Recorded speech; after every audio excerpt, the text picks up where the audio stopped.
right. I am trying to. I'm gonna try this. Making a video or recording whilst in my apartment or room. See how I feel about it. Okay. Individualism.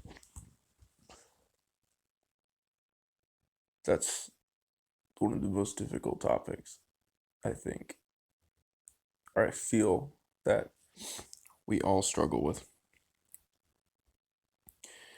And sometimes life boils us down to separating ourselves from people to find it, or we get lost because of all this constant background noise and influence. We forget the little things that made us, like how we felt just in simpler times. And I know that I've lost that. I thought, I'm never going to change. I never want to grow up. I don't want to lose who I am. But I did. And I'm trying to find it again, try to, create, I say, safe barriers, self boundaries that push me to enjoy things on my own, away from people. And it's not for anyone other than preservation, mental preservation. It's kind of like a key cornerstone in mental health. We we tend to just kind of ignore that topic, but counselors will overemphasize on it. They use terms like grounding, just reminding yourself where you are, your thoughts, wording your thoughts carefully,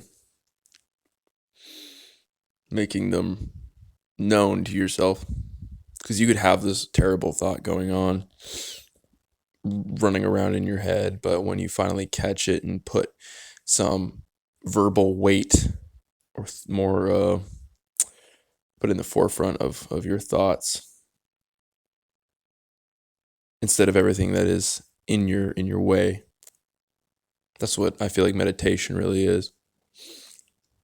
You understand that you are feeling some kind of malice or discomfort or frustration on an extreme level. And then you have to say, where is it coming from? Why am I portraying this inwardly and outwardly at the same time? Am I giving it energy? And you didn't think you were before, but then now you realize you are. You get a choice to kind of set aside these notions and go, hey, I'm going to put a little bit more weight on some things that I feel are healthier for me, which would be, I'd say, well, grounding is step one. But there's a mindset you need to have. It's not just I'm doing this because someone told me to do it because it sounds nice. It's you are literally digging deeper, catching yourself.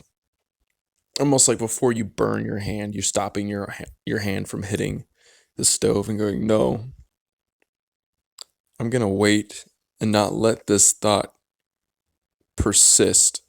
I'm not going to let it make my choices for me. I'm not going to react to it. I'm just going to recognize it. And you're kind of probably thinking, how does this play into the topic of I'm not trying to do this for others. I'm trying to illuminate myself.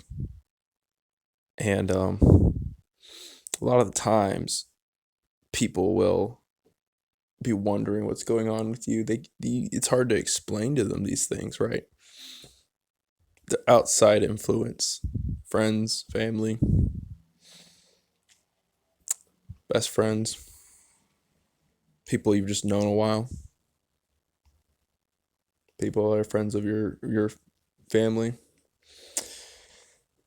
They are the outside observers peering into, I'd say, the outward identity. They don't know you as well as you know you, or as well as God knows you. That's kind of the point, that you get to know and recognize and believe and be kind of in love with the fact you know yourself so well. And then the honesty kind of sets in that this is my battle. This is my process to create a better space for me, for you. That is essentially kind of the beginning part of this topic. But where I want it to go is talking about halfway 50-50, looking to others for influence when they do not understand you as well as you understand you. And that was the whole point, was to say they're not supposed to. See, that's the trick, is we think outside influence or people are supposed to fully understand us, but they can't, because it's like, it's too much. How can they walk every step you've walked, said every line you said, experienced every story? You could spend a couple decades with somebody and tell a story, and they'll be like, you never told me that one. Or I didn't know that about you. And I've known you 15, 20 years, like that's happened to me. Um, they're always going to learn something new, or maybe a secret you kept. So I'm not saying that this video is about me getting to know anyone on a deep level. It's just that illumination factor, clarity, for your mind to allow itself to be okay with who you are. This is like, because there's so many avenues and aspects to that. But just simply being okay with yourself, not the things that happened, not the pain that you still feel from the memories. Because trauma plays a role in how we view ourselves. It makes us feel faulty or insignificant, even where to the point where we don't want to tell anybody that we hate ourselves. And I'd say it's okay to hate parts of yourself, but to hate all of you is just, that's not healthy, right? So to take some aspects away, like let's say you really like it when other people enjoy a joke that you tell, but it's not just the fact they enjoyed the joke, it's your intelligence that you seem to pull out of thin air in the moment. You have these little like sparks with people, I'd say. And it makes you feel happier, right? You can't hate that. Maybe after you hate yourself or you're angry. And I know I feel anger when I don't feel like I'm fulfilling others. That's my biggest flaw as an individual. So I know that I look for acceptance. I look for, others' energy to feel more than me. And then I feel empty. I feel like I got to go back and go back and go back. But then I'm neglecting so much of my life, my daily life. And that's because I got used to the neglect. I got used to not breathing, not giving myself enough, time to work on things at my pace, on my level, right? So whatever level yours is kind of the stepping stone. And that is, you're going to be better at things and worse at things than others. And you should just take a moment here and go, well, that is me. I'm not perfect. I am broken. I'm trying. And I believe in myself. Say that to yourself repeatedly. I'm broken. I believe in myself. I'm not perfect. That is accepting that your pace is different. And this is not to make yourself better overnight. This is not to be like, all right, I just made a cheat code for myself. Because if you believe that, it won't work. Now, this is one of those kind of settle down, take a long approach to your mind. It might take up to 3 or 4 years to start seeing some change. But that is kind of the point. Is just as consistent as the things that affected you in a negative way, you need to double down and be as consistent positively towards yourself and create mental barriers and boundaries for others over time, just as adamantly. Like hyper positive, but also realistic, tangible. Tangibility is setting a realistic goal, saying, okay, I'm not going to put a high expectation on my performance. I'm just going to try, and I'm going to plan out a little bit of what I want to do, and I hope it goes okay. Not, I expect it to go well. I expect people to, praise me. Or if I have a bad day, I just won't do it. See, that's the hard one. Even I know. For me, if I'm having a bad day, I don't want to do things. This is like one of my biggest flaws. Is I'll just crawl into my bed and give up over something small. Someone called me, retarded. And that got to me because I grew up considered mentally challenged. I was put in special education. People in my family, my mom, my brother would call me stupid or retarded. And then I let some stranger, someone who doesn't even know me as well as I know me, influence my thoughts. I let them in without even giving them any more weight. I allowed them to go past my floodgates. So what right did they have to invade my mind, to invade my feelings? And why did I let them? Because I didn't set up any mental barriers or boundaries outside of that. I didn't create a safe space. I didn't talk to myself enough, verbalize my thoughts. When I set those boundaries for myself, not towards anybody else. It's like I stopped neglecting or abusing who I am. And I feel like that is a beautiful like revelation.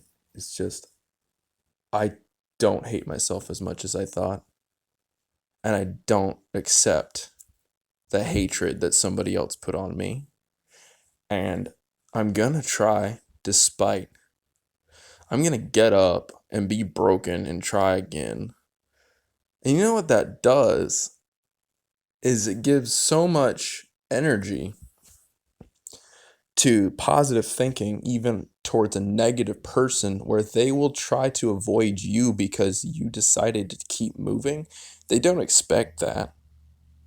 They're used to seeing people crumble based on how they treat others because they're already hurting too. So they are imposing their hurts, their pain. And when you're able to verbalize things, stay consistent, and bounce back, you're like bulletproof at this point. And it's the self love and belief that's driving it.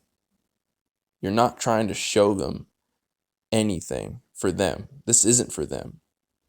And I think that was a big turning point. I'd say when I moved out of my parents' place, I felt like a lot of the negative stuff they put on me about my life, that I was never going to be happy. I was never going to have kids. I was just going to be a miserable person, and no one was going to like me. Things like that were told to me very adamantly, and I believed it. And I took it with me, moving out and getting a place. I felt like they were still in my mind, and I had to verbalize and say this moment, my life right now, is not for them. It's for me. I'm not trying to impress anybody. I'm not trying to make myself known, other than I just need to be functional. And that was the biggest question and answer I needed to give myself is how? And how am I gonna, and why am I doing it? And like the reality of how to get there, it's really difficult for most people. And that's why we hurt each other, because those types of people are leeches. Like, they get so far in their efforts, but then they piggyback off of your emotions. I'd say as a form of a high. It's a very toxic um, way of thinking, but that's kind of what it is. They're incapable on their own. Their entire warped reality is formulated around this, keep you in line, make you feel less, and push you beyond your limits, and basically make you their bitch. And it's okay to say I'm not their bitch anymore. That's okay, because you're using this in a healthy context. You're not saying the word in um out of malice, that you're hating on these people. You're saying I'm not their, you know, slave. I'm not slave to what they say I am, how they make me feel. It's a very freeing, emotion. And I'd love to, you know, find more things that I would tell myself. For some reason, a lot of them aren't coming to mind, but that's kind of the idea. It's kind of the gist is this is about stillness and acceptance when you haven't had those boundaries or haven't had those moments your whole life. And I think the best way would to be just straight up get a counselor, try a few counselors, see which one kind of gives you this kind of feedback.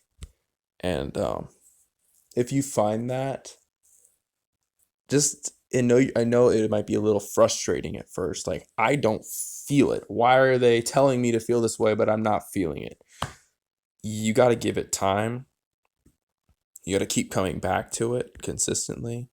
And you will, it's like putting on training wheels. You'll get better at it. You're not going to just be able to do these things right away. Nobody can. And that's also beautiful. It's very beautiful to know you actually grew through that and it didn't just happen like overnight, like magic, like freaking Tooth Fairy just fixed your brain. Like you actually put in some grit, some effort. How beautiful is that? And that's something you should be able to say, not just it's a nice word. You can actually say that, and there's also weight to that word. How beautiful am I that I'm resilient now, that I've bounced back. Or you even might even feel like you wanted to die, like you were suicidal and you were like a phoenix that came back from the dead. That's also completely normal. Like it sounds dramatic, but for some people, that's the only thing they can relate to. It's the symbolism.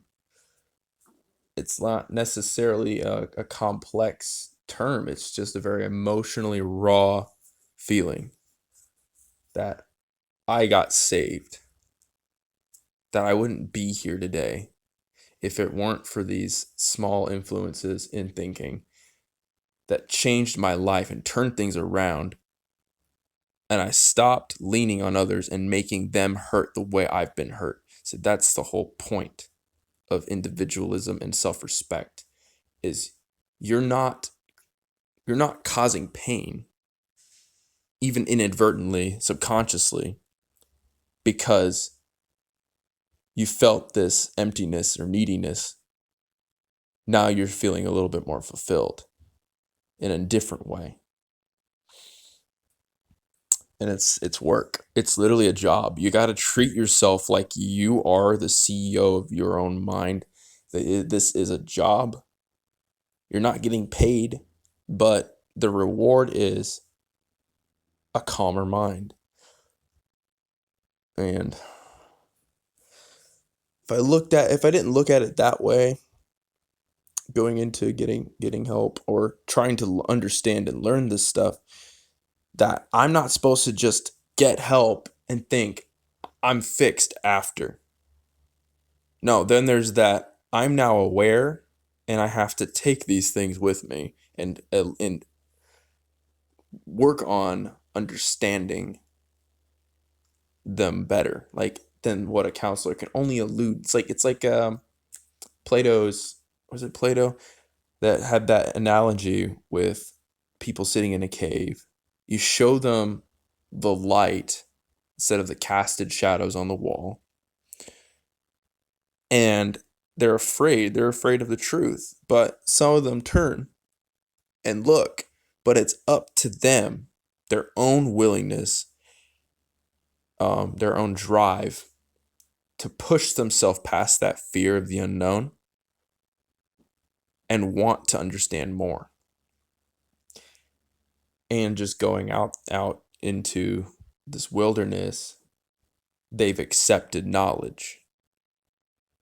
They drank from that cup instead of a lie that kept them mentally trapped.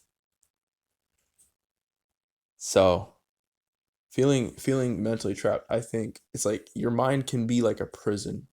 It's like a structure that has its own spaces that it makes. I'd say like boxes with memories, feelings intertwined. Like the memories are kind of not fully accurate because certain emotions can emphasize aspects of those memories. But here's the truth. Everything I just told you in this video allows you to look at these memories in a new way.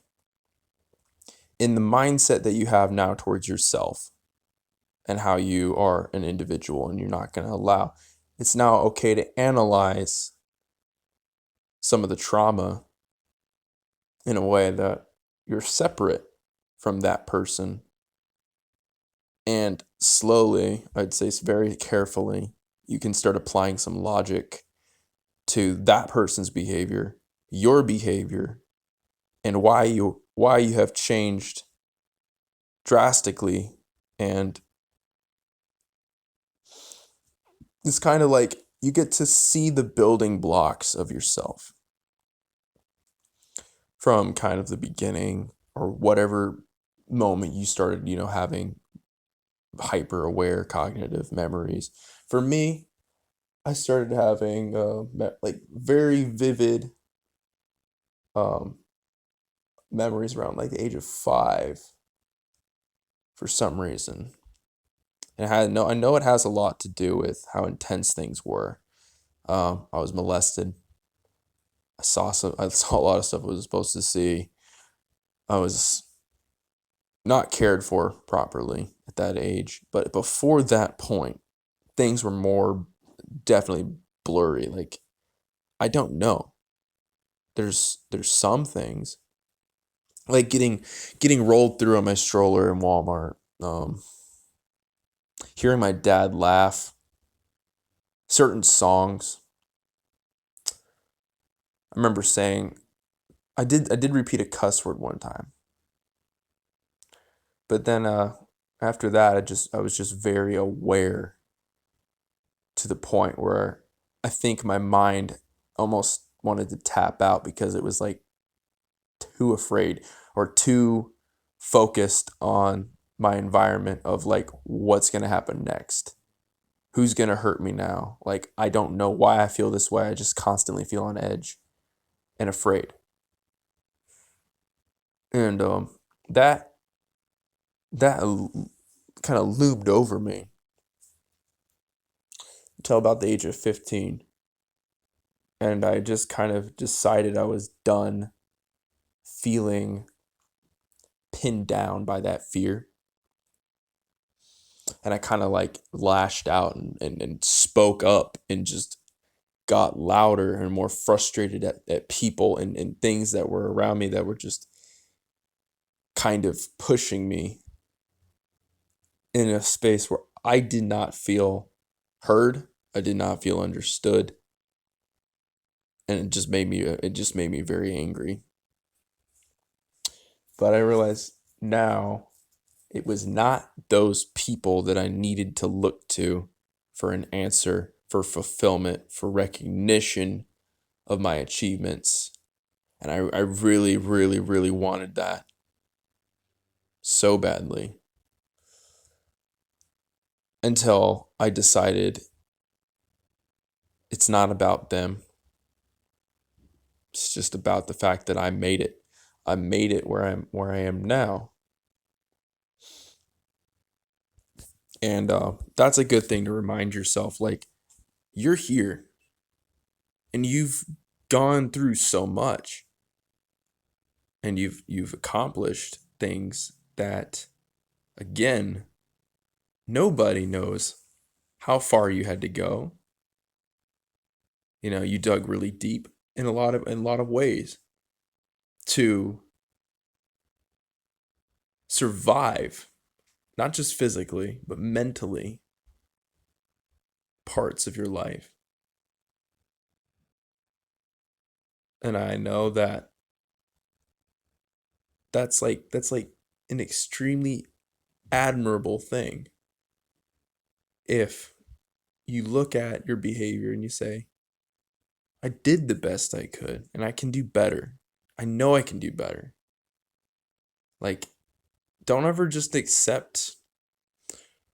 Okay, I was saying accept you for who you are, but you don't have to always say, okay, that's good enough. There's always like, okay, well, I want to work on this because I feel like it'll help me be a stronger, more wise human being in this specific area. Like that skill. How does that skill make you feel? Or this practice of reading, communicating with people in a healthy way. There's different things that we all can work on to help our mind be more focused and calm. And I think if you're feeling that come over you when you do certain things, certain, hobbies or tasks or interactions, I think you should lean on them, give them more weight, and give less weight to, um, again, outward fulfillment. Because you're not waking up to impress nobody.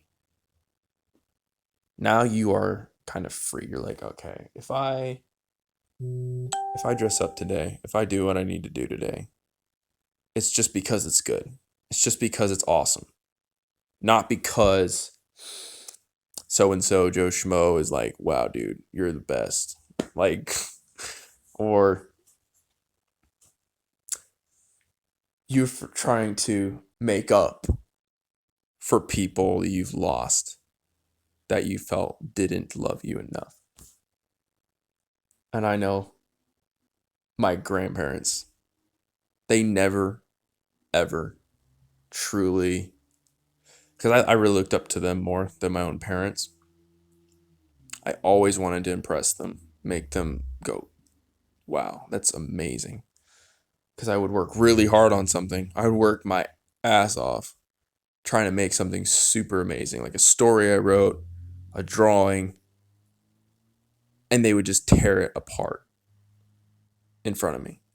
And they believed they were making me smarter, stronger minded, but what they did was made me want to quit. They made me want to give up. It broke my trust in relationship with wanting to share my ideas with other people. But now, as I'm older, I can say I can share an idea with you, and I know whether it's a good idea or not based on these experiences, and I don't need your opinion now. See, I needed to get hurt, and I think it sucks, but to kind of accept that some of these events still made you a stronger person is also it requires a lot of strength inwardly, but self-love and forgiveness, saying, hey, you did do the best you could, and now look how you've bounced back. You're doing great right now, and you can do better. And it's not about them. And no, I'm not perfect. I am flawed. And I am beautiful. See, this is positive self-talk. This is realistic, tangible self-talk. That's what it should sound like. It shouldn't sound like, you know, man, you just failed. You gotta get him back. Like, it's not about vengeance. It's not about competition. If I'm competing against everybody, I should be competing against me first. If I can, improve my score, but not feel like it's good enough, what was the point? And I know that I am highly competitive when it comes to, especially if it's something I worked on for, like, let's say 10 plus years. Like, I'm a better, artist. I'm a better, I understand games and optimization better than this guy. Like, okay. But also, I don't know this other guy as well as I think I do. He's got a lot more going on that brought him kind of on the same road as me. But we're from different backgrounds. And I have to understand and respect kind of that leading point and respect myself enough to say, I'm not better than this guy. I'm just skilled, but he might be better at something than me that's completely separate. And I didn't even give him a chance to know him or her or whoever. I think this narrowing of, you know, performance is a killer in relationship to letting each other, um, like, you got to let some other people fail. You can't say, oh, I know better, so you got to listen to me. I give you advice. Like, trying to take someone under their wing and try to fix them. That's another form of looking to, because now you're not looking for fulfillment, you're trying to fulfill somebody else. And it's another way of competing. And it's not going to fix them, it's not going to make them happier. It's actually probably going to ruin their life a tiny bit, to be honest. And I know that from experience too. So, again, your boundary should be, is this really healthy? Is this based around grounding, meditation, how I think I should treat somebody should be based around how peaceful you make them feel.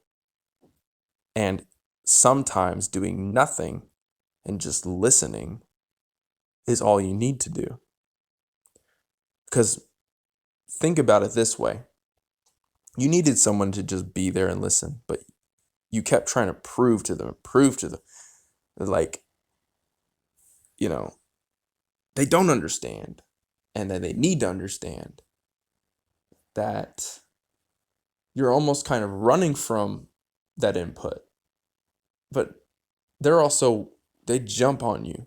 Those types of people would jump on you with, an assumption or something about whatever you were working on that you feel insecure about. They didn't stop and breathe with you and just accept and celebrate that you tried, you worked on, let's say you create this project, and it's not even about whether it's good. It's about the fact that you expressed who you are. And not too many people do that, where they say, I'm just proud of you for being yourself. I'm proud of you for trying. I love you. These healthy words have weight and meaning because it's about nurturing. It's not about, oh, you can do better. Oh, you're not good enough. But you really think you're going to be good at that? Yeah, maybe you should try getting a normal job. Like, just the raw brutality is what kills it. You don't need to be brutally honest all the time. Even if it's not the truth, or it is the truth, just take a moment to say, is this what's needed? Is this what's required? Is this good for them? So, and we all fail at this. Every single person fails in this way because we're imposing on others. We're letting them impose on us. It's this constant cycle. It's a subtly self-abusive mindset of neglect.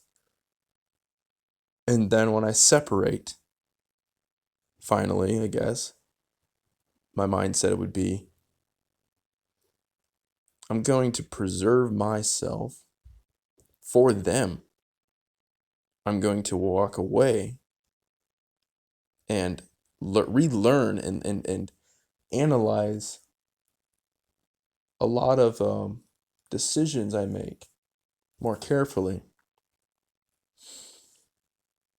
And you kind of have these confrontations with yourself, I'd say, where you're angry because you have to sit with them. And then you kind of, it wells up emotion that's more painful than what somebody else has done to you because you realize you did that. Now I'm no better. I'm not any greater than the people that hurt me. What gives me the right to cast out this behavior? And there is none. There's no justification. It's just blatant disrespect to yourself because you're running. You're running from something, and it's something you're afraid of. And most of the time, it's fear of things changing. It's fear of the past not repeating itself, or if it does, or being afraid of the past repeating itself over and over, saying, "Oh, I've seen that," and you just have this kind of PTSD shell shock reaction to everything. Like, I know how this is. I know how this is. I know how this is. I don't know how this works. And then you're like, wait a minute, did I just shut down a new opportunity, a new successful moment that could have happened? That could have been one response or choice away from a better job, a better place to live, a new friend. Everything is a small decision. It's not these big choices. It's not these crazy, I don't know, extravagant moments. It's the small things that you do each day. Just literally sweep your room, put your pants on, go out to enjoy the fresh air. That's why I walk from work. I could get a bike. I could do that, but I love the time it takes. I love the space I have. It's a barrier. It's now a comfort. Now it's a choice. I made something that seemed difficult, now something I look forward to based on how I look at it. Because I can change the way I perceive things. That's possible. Anybody can do this. And again, it goes back to how I feel about me, how I feel about how these difficult things affect my mind. The slower the race, or no, the hare, he's running, but slow and steady is always going to win the race properly because you're not skipping any steps. You're not skipping. It's like destination fever. You're so fixated on the end goal. You want to work around all of that, let's say, moments of beauty and clarity, insight on your past, on the moment, and where you're going with your life. You can't do that by just running to the destination. I'd rather go through all those experiences again and again. And it's not for anyone but me. Because it makes me whole, it makes me sane. All right. I think that's going to cover this video. I think I kind of like doing these in my room. I think that was really interesting. I felt like I could actually kind of pinpoint thoughts a bit more clearly because the last one was very jumbled. I didn't like that. I was like, I want things to be more focused so we can follow a common thread. It gets to a conclusion. So I feel like that's actually a very, very solid way to approach this. Oh, but yeah. If you guys have any thoughts, I don't know who would write in these videos, but if anyone has any thoughts, tell me. I love understanding, where you're coming from. And yeah, also the fact that I'm not homeless anymore and I've kind of gotten my life kind of refocused. I'm so grateful. I think that's just how I feel. I'm just grateful to have what I have.